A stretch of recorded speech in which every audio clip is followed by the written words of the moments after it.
Hashtag একটা ভিডিওকে viral করানোর জন্য বা র্যাঙ্ক করানোর জন্য বা প্রপার এসইও করার জন্য হ্যাশট্যাগ অনেক গুরুত্বপূর্ণ একটা ভূমিকা পালন করে।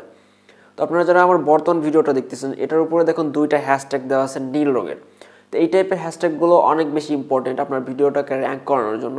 একটা সময় ছিল যখন হ্যাশট্যাগ ভিডিওর ডেসক্রিপশন বক্সে বা টাইটেলের উপর ইউজ করা যেত না, সেক্ষেত্রে হ্যাশট্যাগ ইউজ করলে পরে ইউটিউব কমিউনিটি গাইডলাইন লঙ্ঘন করা হতো, আর সেক্ষেত্রে কমিউনিটি গাইডলাইন স্ট্রাইক আসতো।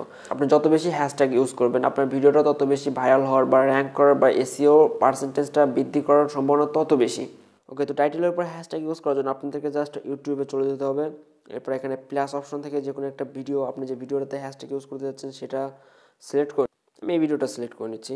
আমি টাইটেল হিসেবে লিখে দিচ্ছি টিকটক ডেসক্রিপশন।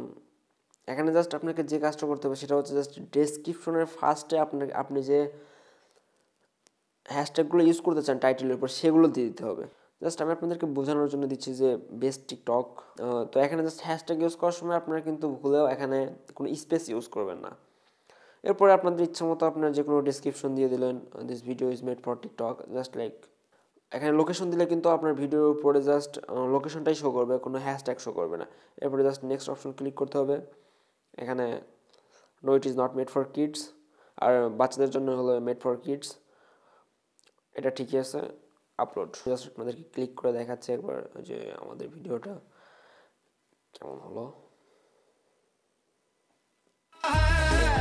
কিন্তু আমার এখানে কিন্তু আমার টাইটেলের উপর হ্যাশট্যাগ শো করতেছে, আমি যে হ্যাশট্যাগুলো ইউজ করতেছিলাম সেগুলো শো করতেছে। ওকে, তো দিস ইজ দ্য প্রসেস।